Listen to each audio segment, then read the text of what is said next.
प्यारे बच्चों, आज के अंक में हम लोग अपनी पाठ्य पुस्तक के प्रश्न नंबर 23 से शुरू करेंगे। इसके पहले का हम लोगों ने पिछले अंक में पढ़ा था। प्रश्न नंबर 23 में कह रहा है कि चंद्रमा की सतह पर गुरुत्वीय त्वरण पृथ्वी की सतह पर गुरुत्वीय त्वरण की अपेक्षा 1/6 गुणा है। एक 10 किलोग्राम की वस्तु का चंद्रमा पर भार पृथ्वी पर न्यूटन में भार क्या होगा?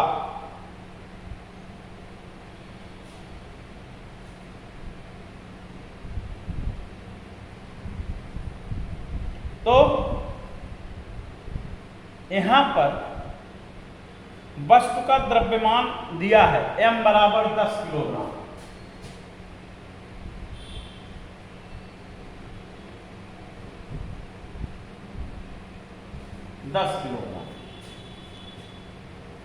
तो वस्तु का पृथ्वी पर भार,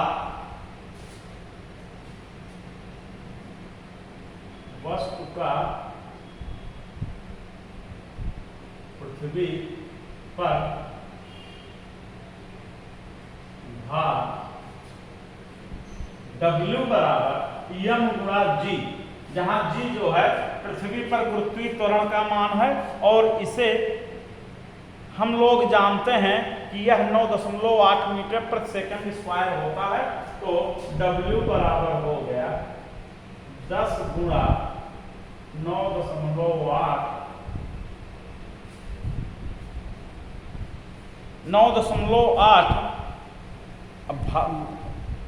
बल की इकाई जो है वो न्यूटन होती है। तो 10 गुणा 9.8 बराबर 98 न्यूटन। ये वस्तु का पृथ्वी पर।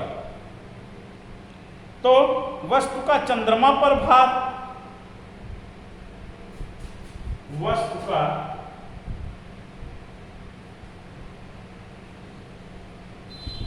चंद्रमा पर भार W डैश बराबर m वही रहेगा G डैश, यानी जहां G डैश जो है वो चंद्रमा पर गुरुत्वीय त्वरण का मान है। तो ये बराबर हो जाएगा 10 गुणा 9.8 का 1/6 भाग, क्योंकि इसमें दिया है 1/6 गुना है।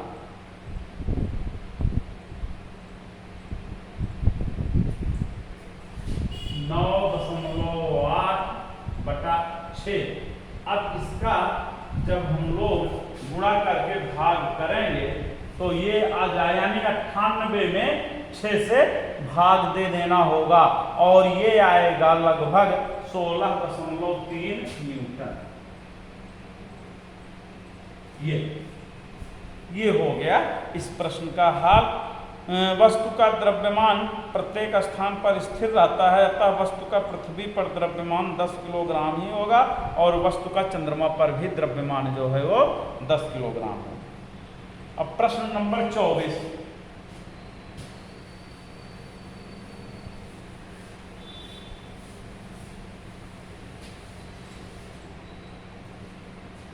प्रश्न नंबर 24 में 2 भाग दिए गए हैं।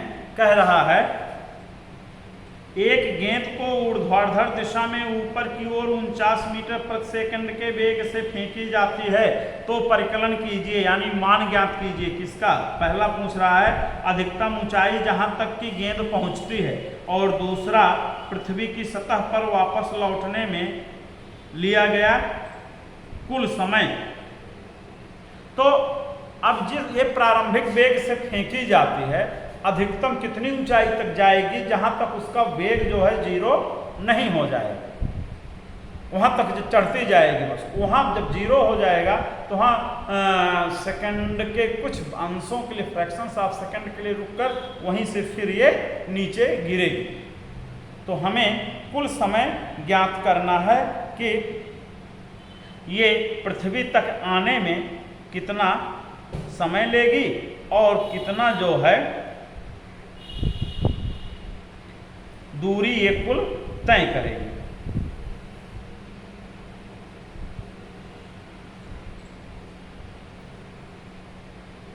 तो अब इसको हम देखते हैं प्रश्न नंबर 24। गेंद को यहां से फेंका गया, माना कि ये जो है h ऊंचाई तक जाती है, यहां तक आती है, यहां से u बराबर 49 मीटर प्रति सेकंड के वेग से ये फेंकी गई ऊपर। तो ऊपर तब तक जाएगी जब तक v जो है यानी वेग उसका 0 नहीं हो जाएगा। तो हम गति का तीसरा समीकरण लगाएंगे, v स्क्वायर बराबर u स्क्वायर माइनस 2g, क्योंकि यहाँ पे गति जो है मंदित हो रही है जैसे जैसे वो ऊपर चढ़ रही है। तो यहाँ पे हम g का मान 9.8 लेंगे। तो गति के तृतीय समीकरण से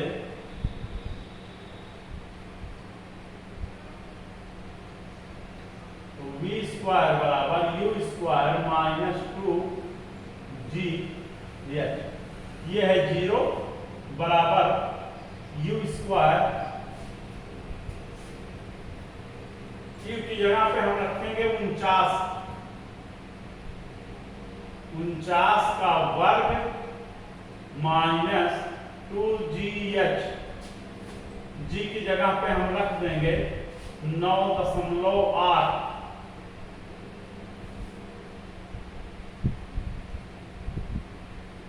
तो पक्षांतरण कर लेंगे तो h बराबर आ जाएगा 49 गुणा 49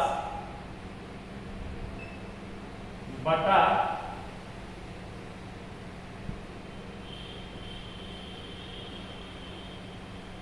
2 गुणा 9.8।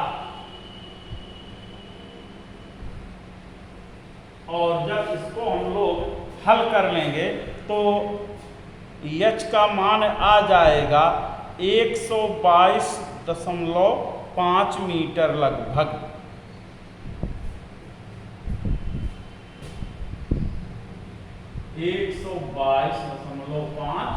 मीटर। ये हल करने पर आप लोग हल कर लीजिएगा इसको। अब ये तो पहला भाग हो गया।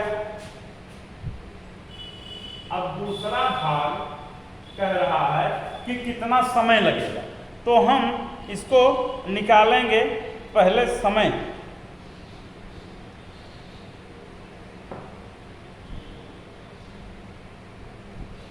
v बराबर u माइनस जी टी करके, क्योंकि जब गेंद ऊपर यहां से यहां तक जाने में जो समय लगेगा वही समय पुनः यहां से यहां तक आने में लगेगा। तो हम यहां से यहां तक जाने में जो समय लगता है उसको निकाल लेते हैं। तो अधिकतम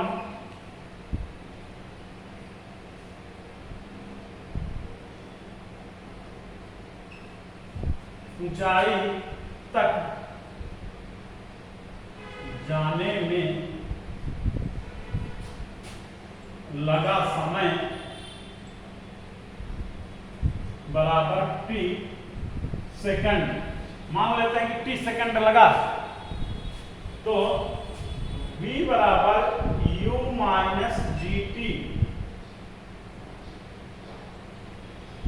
तो इसमें रखेंगे v की जगह पे 0 बराबर u की जगह पे 49 माइनस g की जगह पे 9.8 गुणा t।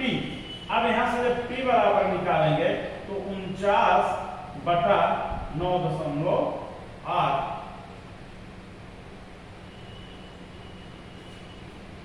तो इसको जब हम हल करेंगे तो ये कट करके हो जाएगा 5 सेकंड।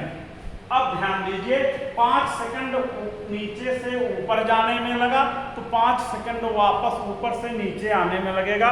तो पृथ्वी तक आने में कुल लगा समय, कुल समय बराबर हो जाएगा 10 सेकंड। 10 सेकंड जो है ये कुल समय लगेगा। अब इसी प्रकार से प्रश्न नंबर 25 है।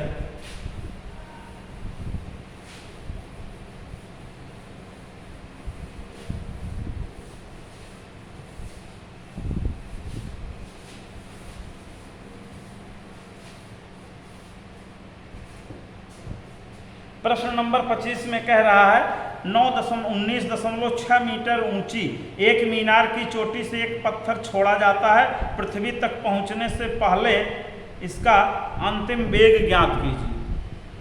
तो v स्क्वायर बराबर u स्क्वायर प्लस 2gh वाला सूत्र हम लोग लगाएंगे। और यहाँ u जो है प्रारंभिक वेग है, वो 0 है विरामावस्था से। तो इसको जब हम रखेंगे तो v स्क्वायर के हिसाब से ये हो जाएगा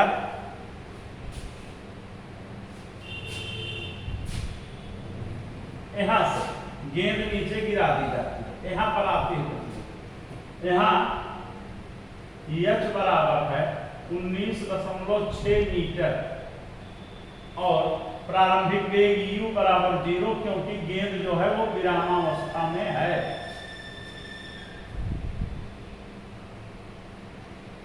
इसलिए अब v स्क्वायर बराबर u स्क्वायर प्लस 2gh, तो v स्क्वायर बराबर u की जगह पे 0 रखेंगे तो 2 गुणा g का मान हम लोग यहाँ पे 9.8 रखेंगे।